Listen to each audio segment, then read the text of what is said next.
أشهد أن لا إله إلا الله وحده لا شريك له وأشهد أن محمدا عبده ورسوله أما بعد فأعوذ بالله من الشيطان الرجيم بسم الله الرحمن الرحيم الحمد لله رب العالمين الرحمن الرحيم مالك يوم الدين إياك نعبد وإياك نستعين اهدنا الصراط المستقيم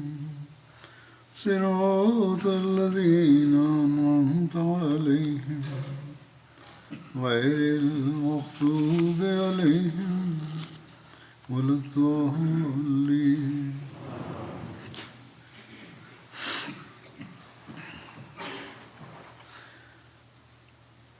ಉಹುದ್ ಯುದ್ಧಕ್ಕೆ ಸಂಬಂಧಪಟ್ಟು ಅಬೂ ಸುಫ್ಯಾನಿನ ಜೈಕಾರದ ಬಗ್ಗೆ ಪ್ರಸ್ತಾಪಿಸಲಾಗುತ್ತಿತ್ತು. ಅದರಲ್ಲಿ ಆತನು ತನ್ನ ಮೂರ್ತಿಗಳ ದೊಡ್ಡತನವನ್ನು ಹೇಳುತ್ತಿದ್ದನು ಮತ್ತು ಅದನ್ನು ಆಲಿಸಿ ಹಜರತ್ ಪೈಗಂಬರ್ ಸಲ್ಲಲ್ಲಾಹು ಅಲೈಹಿ ವಸಲ್ಲಂ ಅಲ್ಲಾಹನಿಗಾಗಿ ತನ್ನ ಧರ್ಮಾಭಿಮಾನವನ್ನು ಪ್ರಕಟಿಸಿದ್ದರು.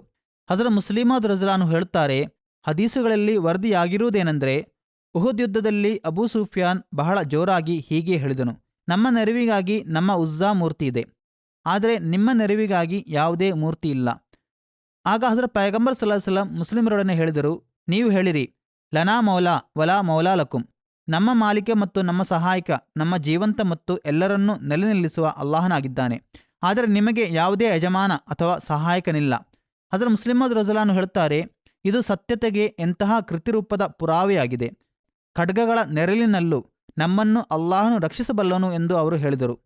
ಮತ್ತೊಂದೆಡೆ ಹಜರತ್ ಮುಸ್ಲಿಮೌದ್ ರಜಲಾನು ಹೇಳುತ್ತಾರೆ, ಹಜರತ್ ಪೈಗಂಬರ್ ಸಲ್ಲಲ್ಲಾಹು ಅಲೈಹಿ ವಸಲ್ಲಂ ಶಹೀದ್ ಆದರು ಎಂಬ ಮಾತು ಮುಸ್ಲಿಮರ ಕಿವಿಗಳಿಗೆ ಮುಟ್ಟಿದಾಗ ಅವರು ಬೇಗನೆ ಮರಳಿ ಹೋದರು. ಅವರು ಹಜರತ್ ಪೈಗಂಬರ್ ಸಲ್ಲಲ್ಲಾಹು ಅಲೈಹಿ ವಸಲ್ಲಮರ ಮೇಲಿನಿಂದ ಮೃತದೇಹಗಳನ್ನು ನೀಗಿಸಿದಾಗ ಹಜರತ್ ಪೈಗಂಬರ್ ಸಲ್ಲಲ್ಲಾಹು ಅಲೈಹಿ ವಸಲ್ಲಂ ಜೀವಂತರಾಗಿರುವರು ಎಂದು ಅವರಿಗೆ ಗೊತ್ತಾಯಿತು. ಆ ವೇಳೆ ಒಬ್ಬ ಸಹಾಬಿ ತನ್ನ ಹಲ್ಲುಗಳಿಂದ ಹಜರತ್ ಪೈಗಂಬರ್ ಸಲ್ಲಲ್ಲಾಹು ಅಲೈಹಿ ವಸಲ್ಲಮರ ಮುಖಕವಚದ ಕಂಬಿಗಳನ್ನು ಹೊರತೆಗೆದರು. ಆಗ ಅವರ 2 ಹಲ್ಲುಗಳು ಮುರಿದು ಹೋದವು. ಅನಂತರ ಹಜರತ್ ಪೈಗಂಬರ್ ಸಲ್ಲಲ್ಲಾಹು ಅಲೈಹಿ ವಸಲ್ಲಂ ಕೆಲವು ಸಹಾಬಿರ ಒಂದು ಸಂಘದೊಂದಿಗೆ ಪರ್ವತದ ಸಮೀಪಕ್ಕೆ ಹೊರಟು ಹೋದರು. ಈ ಸಂದರ್ಭದಲ್ಲಿ ಅಬೂ ಸುಫ್ಯಾನ್ ಉಚ್ಚ ಸ್ವರದಲ್ಲಿ ಹಜರತ್ ಪೈಗಂಬರ್ ಸಲ್ಲಲ್ಲಾಹು ಅಲೈಹಿ ವಸಲ್ಲಮರ ಹೆಸರನ್ನು ಎತ್ತಿದನು. ಅನಂತರ ಹಜರತ್ ಅಬೂಬಕರ್ ರಜಲಾನ್ಹು ಮತ್ತು ಹಜರತ್ ಉಮರ್ ರಜಲಾನ್ಹರ ಹೆಸರನ್ನು ಎತ್ತಿ, ನಾವು ಅವರನ್ನು ವಧಿಸಿದ್ದೆವು ಎಂದು ಹೇಳಿದರು. ಇದಕ್ಕೆ ಯಾವುದೇ ಉತ್ತರ ಬರುತ್ತಿಲ್ಲ ಎಂದು ಕಂಡಾಗ ಹುಬಲ್ನ ವೈಭವ ಉನ್ನತಗೊಳ್ಳಲಿ ಎಂದು ಅಬೂ ಸುಫ್ಯಾನ್ ಜೈಕಾರ ಹಾಕಿದನು. ಮಾತನಾಡುವುದರಿಂದ ಮತ್ತು ಉತ್ತರ ಕೊಡುವುದರಿಂದ ಸಹಾಬಿರನ್ನು ಹಜರತ್ ಪೈಗಂಬರ್ ಸಲ್ಲಲ್ಲಾಹು ಅಲೈಹಿ ವಸಲ್ಲಂ ತಡೆದಿದ್ದ ಕಾರಣದಿಂದ ಅವರು ಆಗಲೂ ಸುಮ್ಮನಿದ್ದರು. ತನ್ನ ಮರಣದ ಬಗ್ಗೆ ಹೇಳಿದಾಗಲೂ, ಹಜರತ್ ಅಬೂಬಕರ್ ರಜಲಾನ್ಹು ಮತ್ತು ಹಜರತ್ ಉಮರ್ ರಜಲಾನ್ಹರ ಮರಣದ ಬಗ್ಗೆ ಹೇಳಿದಾಗಲೂ ಸುಮ್ಮನಿರಲು ಹಾಗೂ ಉತ್ತರಿಸದೇ ಇರಲು ಅಲ್ಲಾಹನ ಪ್ರವಾದಿ ಹೇಳಿದ್ದರು, ಈಗ ನಮ್ಮ ಸೇನೆ ಚದುರಿ ಹೋಗಿದೆ ಮತ್ತು ಶತ್ರುಗಳು ಪುನಃ ದಾಳಿ ನಡೆಸಬಹುದಾದ ಅಪಾಯ ಸಾಧ್ಯತೆ ಇದೆ, ಆದ್ದರಿಂದ ಸುಮ್ಮನಿದ್ದು ಆತನ ಮಾತುಗಳನ್ನು ಕೇಳುತ್ತಾ ಹೋಗು ಎಂದು ಪುನಃ ಹಜರತ್ ಪೈಗಂಬರ್ ಸಲ್ಲಲ್ಲಾಹು ಅಲೈಹಿ ವಸಲ್ಲಂ ಹೇಳುತ್ತಿದ್ದರು. ಆದರೆ ಆ ಪರಿಶುದ್ಧ ಮನುಷ್ಯನ ಕಿವಿಗಳಲ್ಲಿ ಹುಬಲಿನ ಜೈಕಾರದ ಶಬ್ದ ಕೇಳಿ ಬಂದಾಗ ಅವರ ಏಕದೇಹ ವಿಶ್ವಾಸದ ಭಾವನೆ ಆವೇಶಭರಿತಗೊಂಡಿತ್ತು. ಏಕೆಂದರೆ ಈಗ ಇಲ್ಲಿ ವಿಷಯ ಮುಹಮ್ಮದ್ ರಸೂಲುಲ್ಲಾಹ್ ಸಲ್ಲಲ್ಲಾಹು ಅಲೈಹಿ ವಸಲ್ಲಮರದ್ದು ಆಗಿರಲಿಲ್ಲ.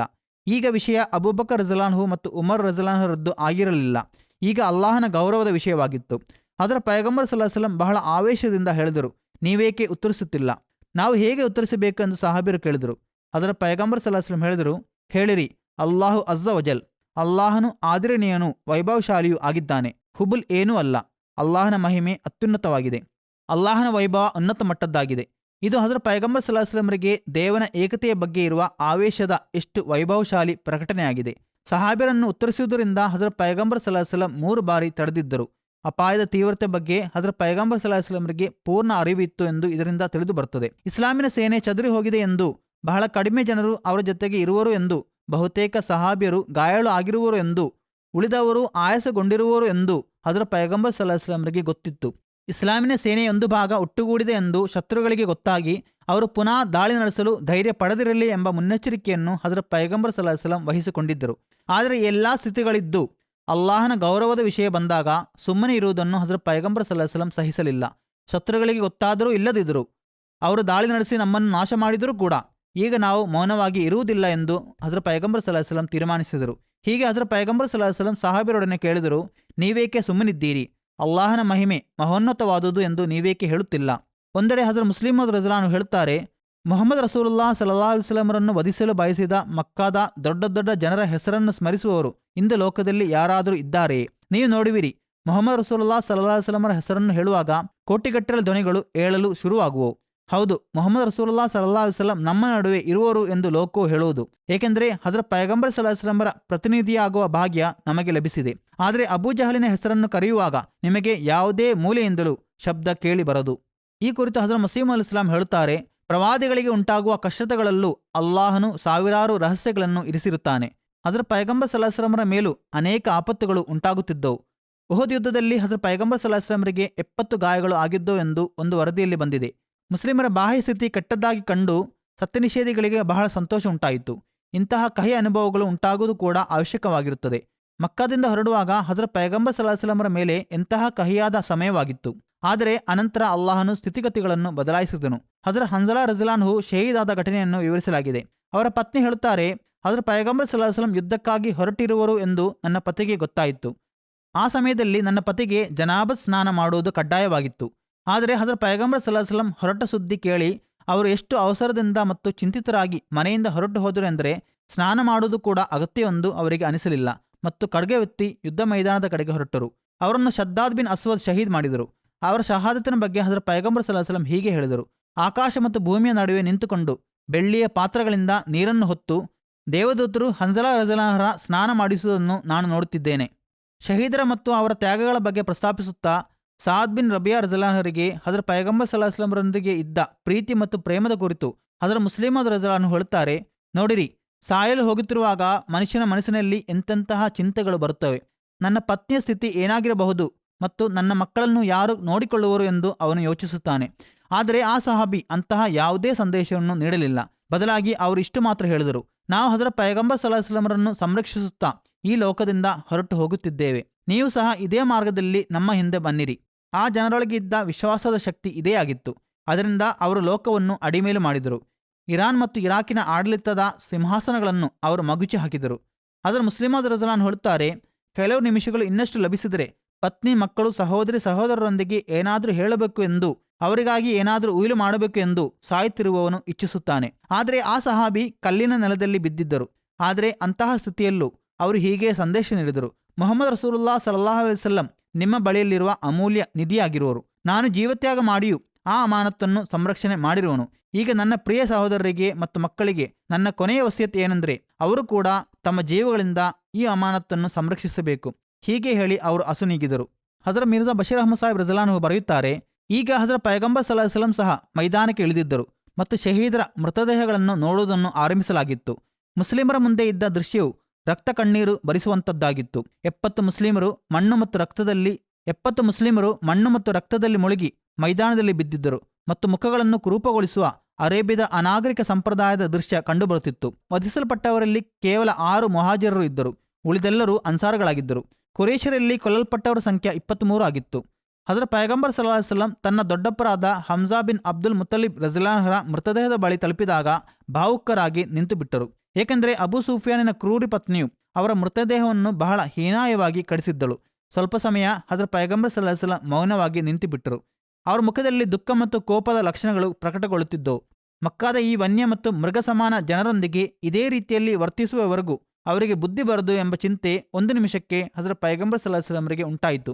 ಆದರೆ ಅವರು ಈ ಚಿಂತೆಯನ್ನು ತಡೆದು ನಿಲ್ಲಿಸಿದರು ಮತ್ತು ಸಹನೆ ತೋರಿದರು. ಮಾತ್ರವಲ್ಲ, ಮುಖವನ್ನು ಕುರೂಪಗೊಳಿಸುವ ಸಂಪ್ರದಾಯವನ್ನು ಇಸ್ಲಾಮಿನಲ್ಲಿ ಸದಾಕಾಲಕ್ಕೆ ನಿಷಿದ್ಧಗೊಳಿಸಿದರು. ಹಾಗೂ ಹೀಗೆ ಹೇಳಿದರು, ಶತ್ರುಗಳು ಏನು ಮಾಡಿದರೂ ಸರಿ, ನೀವು ಈ ವಿಧದ ಮೃಗೀಯ ವಿಧಾನಗಳಿಂದ ದೂರವಿರಬೇಕು ಹಾಗೂ ಒಳಿತು ಮತ್ತು ಔದಾರ್ಯದ ಮಾರ್ಗವನ್ನು ಕೈಗೊಳ್ಳಬೇಕು. ಹಜರತ್ ಪೈಗಂಬರ್ ಸಲ್ಲಲ್ಲಾಹು ಅಲೈಹಿ ವಸಲ್ಲಂರ ಅತ್ತೆಯ ಪುತ್ರರಾದ ಅಬ್ದುಲ್ಲಾ ಬಿನ್ ಜಹಶ್ ರಜಿಯಲ್ಲಾಹುರ ಮೃತದೇಹವನ್ನು ಕೂಡ ಬಹಳ ಹೀನಾಯವಾಗಿ ಕೆಡಿಸಿ ಹಾಕಲಾಗಿತ್ತು. ಹಜರತ್ ಪೈಗಂಬರ್ ಸಲ್ಲಲ್ಲಾಹು ಅಲೈಹಿ ವಸಲ್ಲಂ ಒಂದು ಮೃತದೇಹದ ಬಳಿಯಿಂದ ಮತ್ತೊಂದು ಮೃತದೇಹದ ಬಳಿಗೆ ಹೋಗುತ್ತಿದ್ದಂತೆ ಅವರ ಮುಖದಲ್ಲಿ ದುಃಖ ಮತ್ತು ನೋವಿನ ಲಕ್ಷಣಗಳು ವರ್ಧಿಸುತ್ತಾ ಹೋಗುತ್ತಿದ್ದವು. ಇದು ಎಂತೆಂತಹ ಪ್ರವಾದಿ ಪ್ರೇಮದ ಪ್ರಕಟಣೆಯಾಗಿದೆ ಎಂದರೆ ಮನುಷ್ಯನು ಆಶ್ಚರ್ಯಚಕಿತನಾಗುತ್ತಾನೆ. ಅಲ್ಲಾಹನು ನಮ್ಮೊಳಗೂ ಪ್ರವಾದಿ ಪ್ರೇಮದ ಸ್ಫೂರ್ತಿಯನ್ನು ಉಂಟು ಮಾಡಲಿ. ಈ ಒಂದು ಯೋಚನೆ ಇದ್ದರೆ ಅಲ್ಲಾಹನೊಂದಿಗೆ ಇರುವ ನಮ್ಮ ಸಂಬಂಧವು ಸುದೃಢವಾಗುವುದು ಹಾಗೂ ನಮ್ಮ ಆರಾಧನೆಗಳಲ್ಲಿ ನಮ್ಮ ನೈತಿಕ ಗುಣಗಳಲ್ಲಿ ಮತ್ತು ನಮ್ಮ ನಡವಳಿಕೆಗಳಲ್ಲಿ ಸರಿಯಾದ ಇಸ್ಲಾಮಿನ ರೂಪವನ್ನು ಉಂಟು ಮಾಡಲಿಕ್ಕೆ ನಮ್ಮ ದೌರ್ಬಲ್ಯಗಳನ್ನು ದೂರ ಮಾಡಲು ಕೂಡ ನಿಜವಾಗಿಯೂ ಪ್ರಯತ್ನಿಸುವರಾಗುವವು. ಈಗ ನಾನು ಕೆಲವು ದಿವಂಗತರ ಬಗ್ಗೆ ಹೇಳುತ್ತೇನೆ. ಮೊತ್ತಮೊದಲಾಗಿ ಯಮನಿನ ಡಾಕ್ಟರ್ ಮನ್ಸೂರ್ ಶಬೂತಿ ಸಾಹೇಬರ ಮರಣವನ್ನು ಶಹಾದತ್ತೆಂದು ಸಾರುತ್ತೇನೆ. ಅವರನ್ನು ಅಹಮದತ್ತಿನ ಕಾರಣದಿಂದ ಬಂಧಿಸಲಾಗಿತ್ತು ಮತ್ತು ಬಂಧನದಲ್ಲಿ ಅವರ ನಿಧನವಾಯಿತು. ಆದ್ದರಿಂದ ಅವರು ಶಹೀದ್ ಆಗಿರುವರು. ಈ ರೀತಿಯಾಗಿ ಅವರು ಯಮನಿನ ಮೊದಲ ಶಹೀದ್ ಆಗಿರುವರು. ದಿವಂಗತರು ಯಮನಿನ ಪ್ರಸಿದ್ಧ ಡಾಕ್ಟರ್ ಆಗಿದ್ದರು. ಎರಡನೇದಾಗಿ ಕಬಾಬಿರ್ ಜಮಾತಿನ ಅಮೀರ್ ಆಗಿರುವ ಮೊಹಮ್ಮದ್ ಶರೀಫ್ ಓದಾ ಸಾಹೇಬರ ತಂದೆಯಾದ ದಿವಂಗತ ಸಲಾಹುದ್ದೀನ್ ಮೊಹಮ್ಮದ್ ಸಾಲಿ ಅಬ್ದುಲ್ ಖಾದಿರ್ ಓದಾ ಸಾಹೇಬರ ಪ್ರಸ್ತಾಪವಾಗಿದೆ. ದಿವಂಗತರು ಖಿಲಾಫತಿನ ಪ್ರೇಮಿ ಮತ್ತು ಜಮಾತಿನ ವ್ಯವಸ್ಥೆಯನ್ನು ಬಹಳ ಗೌರವಿಸುವವರಾಗಿದ್ದರು. ಅಲ್ಲಾಹನ ಎಲ್ಲ ದಿವಂಗತರೊಂದಿಗೆ ಮಗ್ಫಿರತ್ ಮತ್ತು ಕಾರುಣ್ಯದಿಂದ ವರ್ತಿಸಲಿ, ಅವರ ಪದವಿಗಳನ್ನು ಉನ್ನತಗೊಳಿಸಲಿ. ಆಮೀನ್.